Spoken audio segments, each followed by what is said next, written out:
Welcome to another episode of Positive Voices to everyone in the DMV beyond, and we are here at the Civic Center in Montgomery County. Y'all make some noise for our live audience today, celebrating World AIDS Day.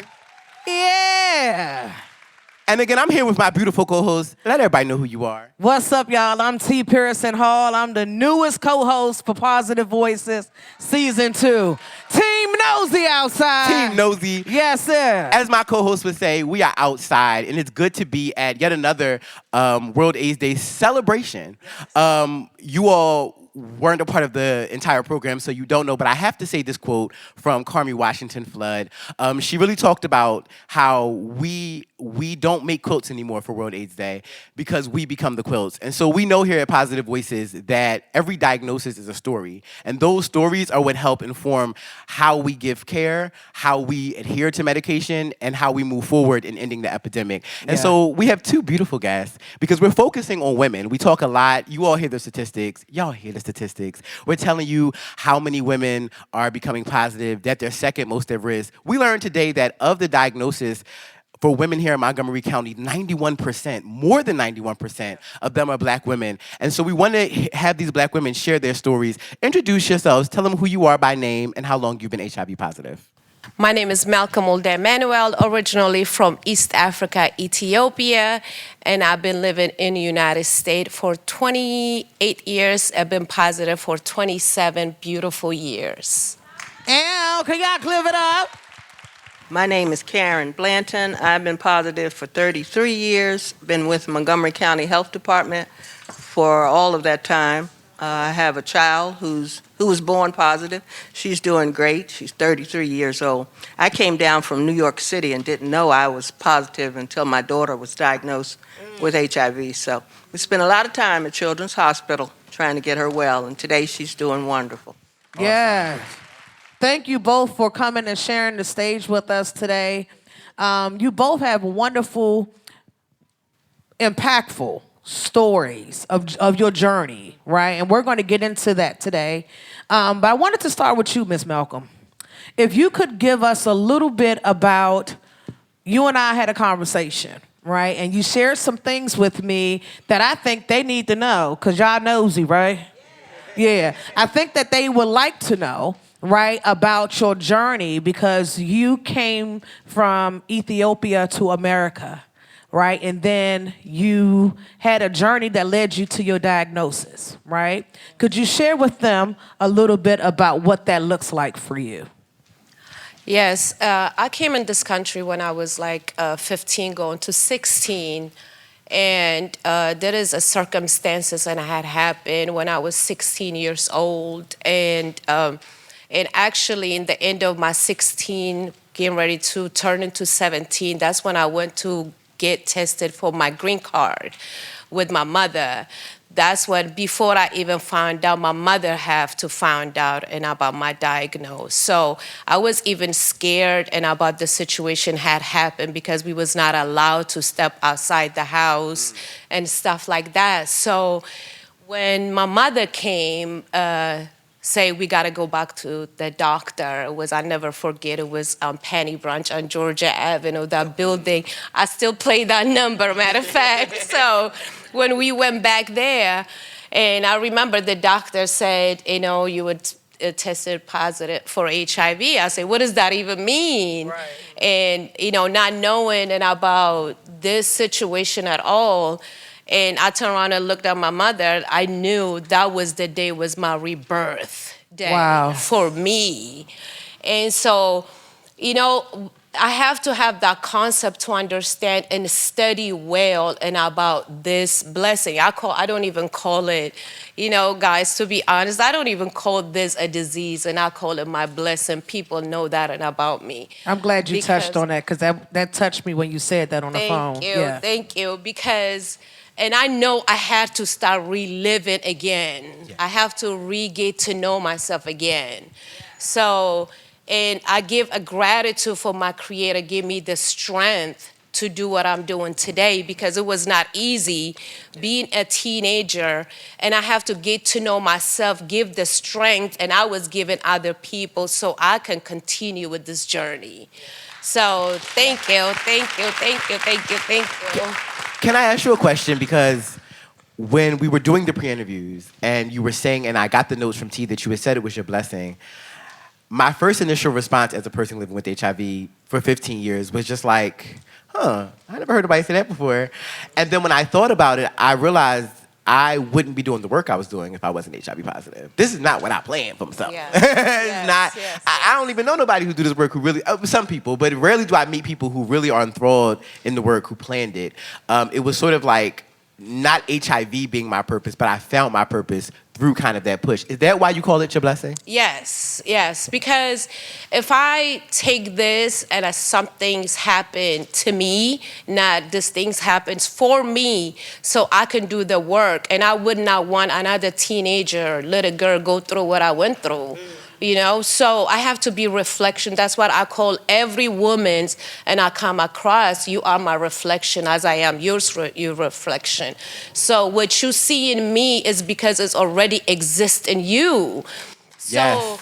You talking heavy. thank you. You talking heavy. Hey, you know what, Malachi, before we get to Miss Kathryn, I wanted to hit on something that I thought Melkam was going to say today. When we were on the phone, she said, I used to think, why me? Right? She says, I used to think, why me? Do you remember what she told me? Yes, why not me? Yeah, she says, why not not me? me? Yeah. Not why me. The focus is why not me, and using that for her greater purpose. And so thank you. Thank you for that. Thank you so much. Thank you. Miss Kathryn, you have a story, child, and I'm ready to unpack I this. wouldn't even know where to start. I'm Yeah, ready, because I already know it. I'm going to let you get into it. child. Because she told me some things on the phone. Let's start with you're pregnant. Pregnancy? You're pregnant. Oh, You have was this your first child? no, this is my second. This was your second child.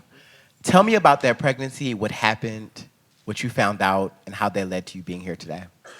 Well, I was living the life of a moving star in Manhattan. I was all over the place. So I got pregnant. She was a superstar, y'all. Yeah. And I called my mom. I said, Mom, I'm pregnant. I need to come home.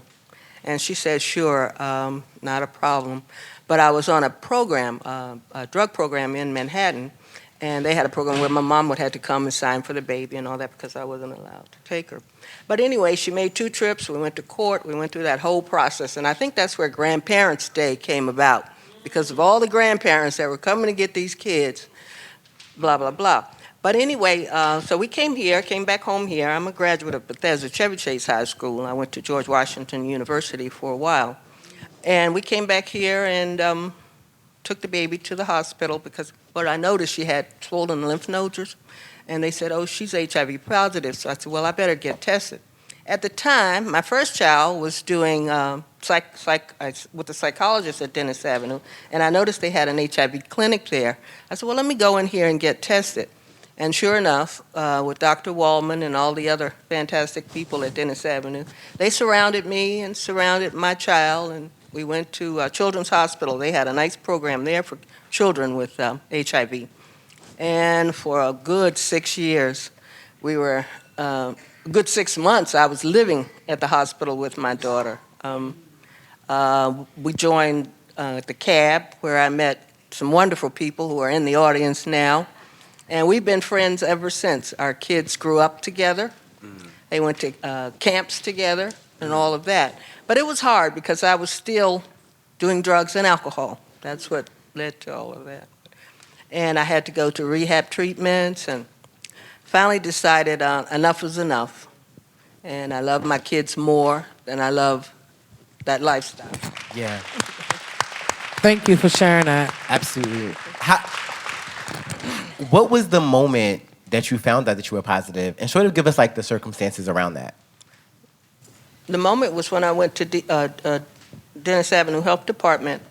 And you tested. And I tested What made you positive. go and have the test? Because my daughter, when she was a baby, they diagnosed her first. I didn't know. How old was she when she was diagnosed? Infant.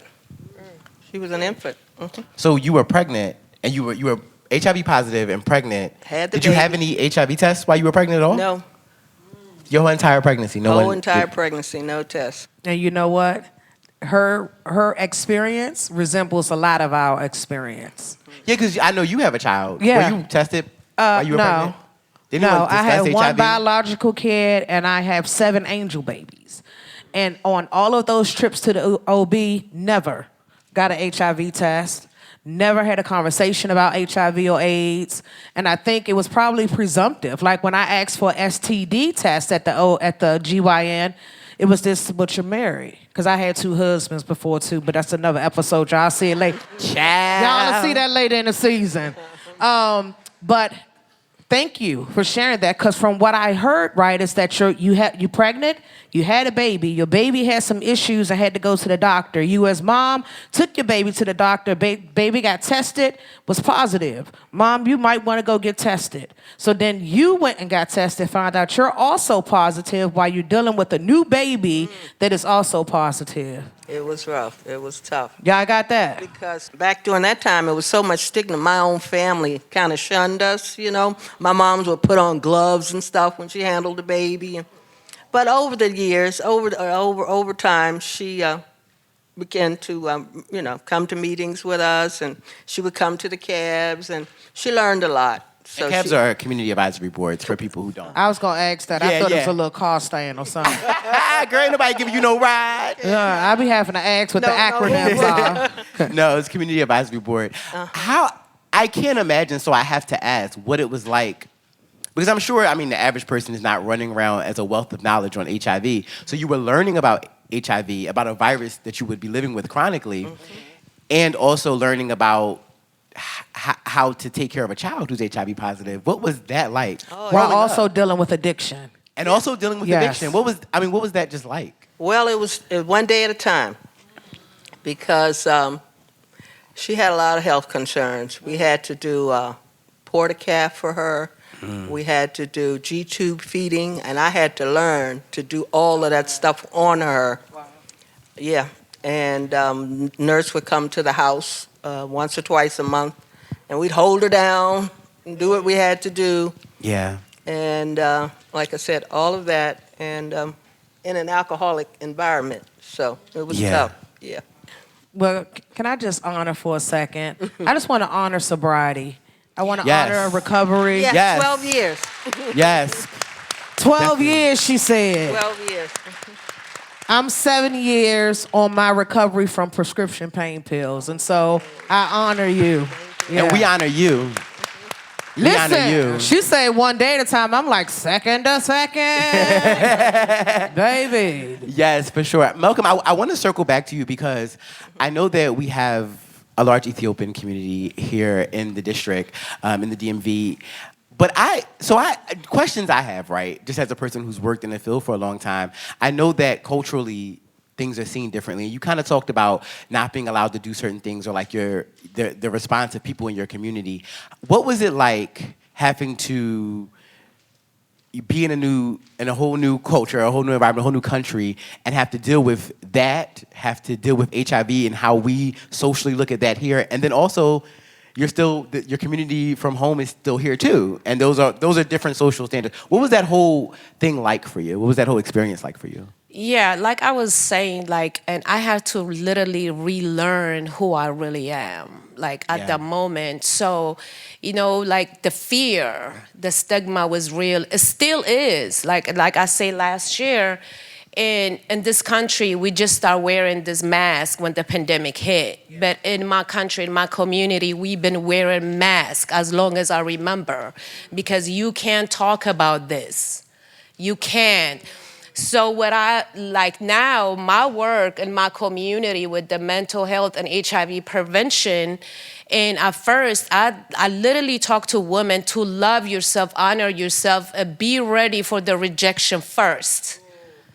We have to be ready for that instead of, so it was really hard, the secret, I remember, my angel, my brother is sitting right there in my backbone, Caleb. So I have another brother. The day I wasn't ready, to tell people, but when the day, and I knew I was ready to come open. When I told my brother, and I remember when he said, "What do you mean? I was eating at the same table with you." So, but I was ready though. My strength was strong for the rejection. I expected that rejection. So that I always say that before any of us open our mouth to tell about our status, be ready within. Be ready within. Be ready for the rejection. I've never heard that. I've never heard the tip of being prepared for the rejection. Yes. I think that goes across the board, though, for all kinds of stuff. And we can Absolutely. prepare for rejection, it makes it hit different. Yes. Absolutely. I can just say, as a person, and all of us being people living with HIV who are speaking in public platforms, when you come from an era, it wasn't always like a sexy thing to talk about. It wasn't always okay. You had people who still like, oh, it's, even though you're positive, it's okay. I'm not judging you. I'm like, girl, I ain't worried about you. Like, Yes. I ain't worried about you. You ain't got to affirm me in this. I'm good. I affirm myself. And I just am of the belief that we give people permission to accept us when we come in radically accepting ourselves. So I appreciate you saying that. Thank you. And I do. And I think from a space of someone who's not positive, but has been definitely impacted by the disease, right? I lost so many people that was close to me from the disease. My father had AIDS. I didn't know that till he was murdered. You feel me? And I lost Monica. You guys will learn about her within the season 2. So y'all got all these things to bookmark that website. We'll tell you later. But it means a great deal for me, right, to sit on a platform and be able to sit on a panel with people that are living with HIV from someone who is not HIV, so that I can show other people it's not a contagious thing, right? Because it's also about breaking that narrative that is something very contagious. Look, right? And so it's about bridging that gap of education, communication, and just that holistic wraparound. And I just want to say that I honor you all and everyone else that's in the room that shares your status so openly, without judgment, without fear of judgment, because you show up for who you are to that space, and people are going to like it, love it, or don't care. Period. And so thank you for being who you are authentically. Be bold and wrong. Both Ms. Kathryn and Melkam, you all have such a light. And just before we transition in our segments, I just want to end with you all just having space and opportunity just to give a brief call to action to communities that you represent. You represent a community. You represent a culture of stigma that I'm not familiar with. And you so eloquently speak to that, Ms. Kathryn, as well. And so I just want you to just take a moment, call to action, right into the camera. What would you say to the community? I think, and I plead for my community, know your status. When you know your status, that's when you start loving yourself. When you love yourself and you love your family. Once we really know about our status, that's when we really, the love, the self-love, the family love, the community love starts. Know your status. Go get tested. Let's not even pay attention what people could and would have said and about you. Once you know who you really are, this world, you become a dangerous species in this world. Know your status. Know your status, my Ethiopian people. Period. Yeah, thank you. Yes, I'd like to piggyback on what you said also, but after 33 years, you kind of get burnt out. I'm going to be honest. I had a little break. I took about a 5-year hiatus from the field itself. But you have to keep it fresh because it's still here. We're trying to keep it fresh, Ms. Kathryn. We're trying to keep it fresh. And with that said, speaking about keeping it fresh, we want to show you all a clip. There was something that transpired in our, dealing with women and talking about women, and women and pregnancy go hand in hand. There was a moment in an episode we did on HIV and pregnancy that really, really, it affected us. And when you see the clip, you'll see why. So turn your attention to the screens. We're going to show you the clip, and we'll continue this conversation. The first thing that happens when you're pregnant here as an HIV-positive woman is you're declared high risk with immediate effect. And before that, even when I approached my OBGYN, and this might not be everybody's experience, and this is why I do what I do in terms of advocacy, is because my OBGYN told me I had no right having children as an HIV positive woman. As you can see, we're here with two new guests. We wanted to continue this conversation with two providers who work in the field, who are respected in the field. Y'all know these people in the room? Y'all know them? Okay. Gotta make sure we showing love. Please introduce yourselves. Let them know who you are, what field you work in, and why you're here today. Hi, everybody. I'm Dr. Shania Thomas. My pronouns are he or she. I don't use they. I have been in the DMV almost 20 years. I am a licensed clinical social worker, and I am the LGBTQ training specialist at the University of Maryland School of Public Health Prevention Research Center. And my name is Dr. Kathryn Kelly. I'm an internal medicine physician here in Montgomery County. I'm the owner of Kelly Collaborative Medicine, a primary care clinic here in Silver Spring. I'm also a contractor with the county and work with Healthcare for the Homeless, providing primary care for our homeless residents and the homeless medical respite. And I've been here, this year's 26 years. I say that I'm 26 with 18 years experience. Hello.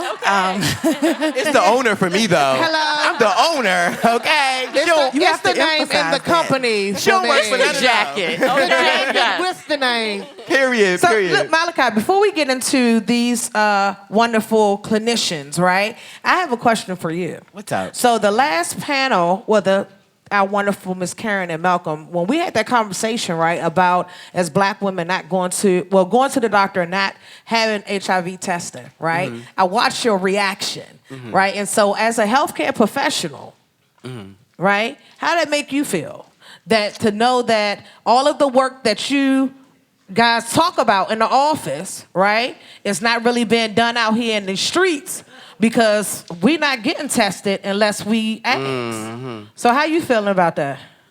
I'm gonna be honest. Let's go too. That's what we do here. But I want to ask: does anyone else have children? Both have children. When you were during your pregnancy, did your providers test you without prompting for HIV or anything? I was not, and my child's 5.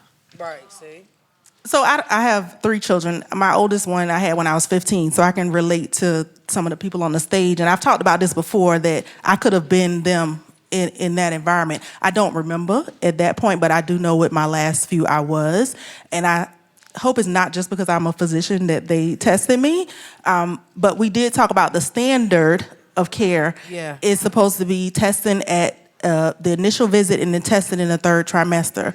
If a patient had not been tested at all and had not received primary care, the standard is that they're tested on admission for labor and delivery. What? So it's disheartening to hear that so many people have not been tested. And if they were tested, because we said some people test and may not say so, I think it's important for us to discuss that we're testing for HIV, and so the patient is informed, and then also to inform them of their results. You know, we can't let them go into the situation and we're saying, oh, we're going to test you for this, but they're not giving any education before and after. Yeah, thank you for that. And I'm glad that you mentioned, I wanted that before I gave my response, the standard. It's the standard for me. As someone who has formerly worked in surveillance, it's disappointing. Just from that level, it's just disappointing. But as a human being, Nick's with field I work in, I think there needs to be a conversation because I'm a public health professional, not a public health official. Wow. And so when the officials are in the room, when the people are watching the podcast, when they're hearing us go on public platforms and say, okay, so 1, 2, 3, like 3 out of the 4 women who are pregnant, who have had children on the stage are saying, or 3 out of the people who had children on the stage who have had children are saying, I wasn't tested. Yeah. What? Because if our response to that is like, oh, that's a shame, I think that says how we feel, just not about women, but about specifically women of color, specifically Black women. Come on now. I think we are saying how we feel and how we initiate care. As a gay Black man, or as a gay man, period, I'm browbeat with testing. I got a tattoo. Now, I've had HIV for 15 years. I've been undetectable for at least 10 of those 15 years. Hello. Y'all better clap for my boo. We out here teaching and living it. And with that being said, I got a tattoo last year. Like, I got a tattoo touched up. And my provider was like, oh, why didn't you wait until you got, because, you get tested every, 6 months. And she was like, why didn't you wait till you get your fresh results just to confirm that you were undetectable before you got that tattoo? She thought I was, like, completely irresponsible. And I'm like, for that to be the response thing on top of me just because I'm gay, just because I'm Black, just because, but to see women, number 2, and to not even Hello. offer them a test, let them get through a whole pregnancy, and you have to find out because your child tests positive, and then you didn't even test her. You're like, oh, maybe you should go get tested. You should go get tested. I think we need to have a conversation, and when I say we need to have a conversation, y'all need to do better, and that's my response. And can I also add a Come little, on here. a Come little on. extra? Come on. I am also a person that identifies as non-binary. So a lot of times people will make assumptions around my womanhood, around my femininity. So I think a part of the reason why I also did not get asked about HIV because there was a assumption that my partner was masculine, that I was married, I was in a safe relationship. So why ask, right? You're pregnant, everything's fine. So I think it's also a conversation of it's not taking away from the experiences of Black women, but also navigating as a person who is femme presenting has to navigate a very binary healthcare system that I have to get services too, but I'm here, you're making assumptions, I'm not getting the care, and even when I ask for HIV tests, I have to convince them that I need it. It's just like, they're like, are you sure? Yeah, well, I mean, when's the last time you had sex? When? Who are you having You're in a sex with? committed relationship, You're in a committed right? What's the problem? And it's just like, but you're not, I'm literally asking you, and my insurance is paying for this, can we get the ball rolling? So I want to also add that layer of, and within the minorities, we are definitely not getting asked about those questions because of the assumptions that are made around our relationships, our identities, etc. And I think that lends directly into inherent bias. So Maryland is one of the few states where in order to get licensed, we have to do bias training. Okay, so having someone walk in any state, whatever their condition is, we have to come from a blank place. We need to ask the questions and give them the appropriate care for the person entering the room, not just because they're a gay man. You know, we shouldn't browbeat you about that. We talk about in all those other spheres, there's weight bias, there's age bias. We have to come in knowing that. And we know with Black women, not just in HIV, but when we talk about pregnancy, the complications from pregnancy in Black women are higher, the deaths during pregnancy in Black women are higher, and it's because of some of those inherent biases that exist. So, you know, part of what we hope that as physicians that we're doing as clinicians is coming in from that blank place. And I challenge my clinicians and providers that are out there to really look at yourself and make sure that you're doing those things when you go into the room. You know, we can only change ourselves, so we have to change our practices, like we said, and commit to doing better in this sphere. Hey, Dr. Kelly, I'm gonna need you to make the T-shirt. I'm gonna need you to make a T-shirt with just that on it, though, because, and so I think within a lot of conversations in a lot of rooms, right, the bias meets us there.